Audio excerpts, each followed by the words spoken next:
Gérard Longuet, ancien ministre de la Défense, est en ligne avec nous. Merci d'être en direct. Gérard Longuet, vous étiez vous-même allé en Afghanistan. Une visite extrêmement symbolique, on le dit depuis ce matin, de François Hollande, qui n'a pas du tout la même optique avec son retrait, le retrait qu'il souhaite pour les troupes françaises dès la fin de l'année 2012, les forces combattantes. Comment vous interprétez ça, vous ? Bon, c'est un engagement de campagne qu'il avait pris dans le cadre de la primaire, puis dans son accord avec les Verts. Je pense que c'est un engagement qui aurait mérité d'être pesé à la réalité du terrain. Parce que la réalité du terrain, c'est que nous sommes en train d'aider, nous, la coalition, à faire émerger une armée afghane capable de se défendre par elle-même. Et nous avions obtenu dans le territoire dont nous avons la charge, la Capissa, que cette armée afghane prenne les responsabilités complètement à partir du printemps de cette année, c'est-à-dire 2012.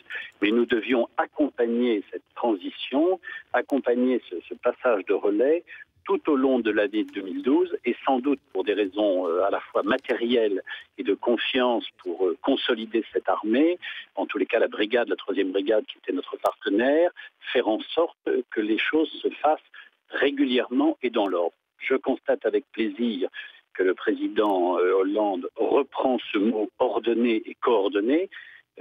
Toute décision unilatérale française qui aurait été prise pour de simples considérations de politique intérieure française aurait discrédité l'image de notre pays. Je vois que M. Hollande met de l'eau dans son vin, je ne m'en plaindrai pas. Je ne m'en plaindrai pas non plus pour les soldats français qui font un travail formidable sur place et qui ont besoin d'être considérés pour le travail qu'ils ont fait, c'est-à-dire apporter à un pays le bénéfice d'une armée à peu près solide. Gérard Longuet, vous connaissez l'Afghanistan, vous vous y êtes déjà rendu en tant que ministre. Justement, racontez-nous, alors que l'on suit les images de cette conférence de presse de François Hollande, on n'a pas les images parce que c'est compliqué, ça s'organise à la dernière minute. On n'a que les images et pas le son. Il y a des questions de sécurité, on imagine, extrêmement complexes. Oui, il y a des questions de sécurité parce que lorsqu'un visiteur étranger, un ministre, a fortiori un président entouré de deux de ses ministres, se rend dans un territoire où à tout moment un roquette ou un engin explosif improvisé peut frapper soit la base de Nishrab, soit l'hélicoptère en mouvement. Le secret, la confidentialité est une nécessité absolue. Je constate d'ailleurs que tous les présidents et tous les chefs de l'État obéissent à la même obligation. Lorsque j'étais ministre, d'ailleurs, mes déplacements n'étaient pas annoncés, car la première fois, il avait été annoncé par la presse, et ça avait valu un attentat au siège même du ministère de la Défense 2 heures avant que je ne m'y rende moi-même. Bon, voilà, c'est la réalité d'un pays où le terrorisme existe. Le terrorisme n'est pas en mesure de remplacer l'État afghan. Le terrorisme ne fait pas la loi à Kaboul, mais il est en mesure de frapper des coups imprévisibles parce que c'est la dissuasion du faible au fort, le terrorisme. Gérard Longuet, ancien ministre de la Défense, vous êtes en direct avec nous. Expliquez-nous, quand vous les aviez rencontrés, ces soldats, lors de votre visite en Afghanistan, dans quel état d'esprit étaient-ils ?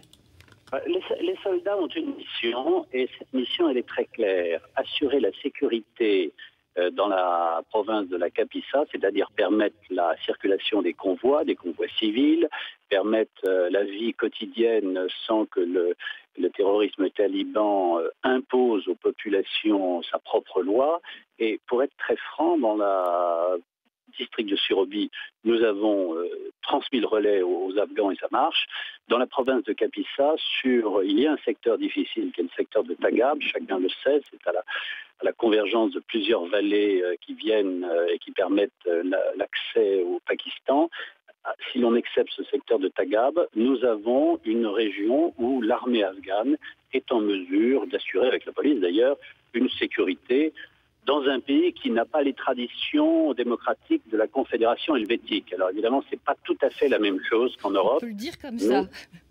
Oui, c'est en tous les cas un pays où l'économie peut repartir, où par exemple nos coopérants civils qui font un travail formidable ont relancé des productions agricoles qui permettent aux agriculteurs de vendre à Kaboul, parce que le paradoxe c'est que l'Afghanistan est un pays désertique avec des oasis extraordinairement bien cultivées et qui ont de vraies capacités.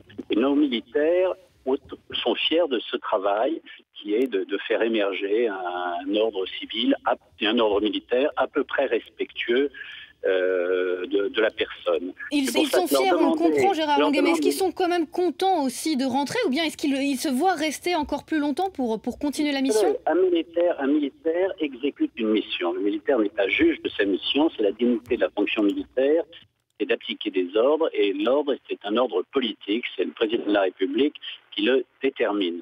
Les militaires, quand on leur demande de faire un travail, ils ont envie de le faire et de montrer qu'ils sont capables de le faire, mais les militaires obéissent à l'autorité politique. C'est à nous, les hommes politiques, de la majorité ou de l'opposition, de débattre de ces questions. Le militaire met en œuvre une politique, il ne la décide pas. Merci à vous, Gérard Longuet, ex-ministre de la Défense, d'avoir été avec nous pour commenter cette visite surprise de François Hollande, le nouveau président de la République.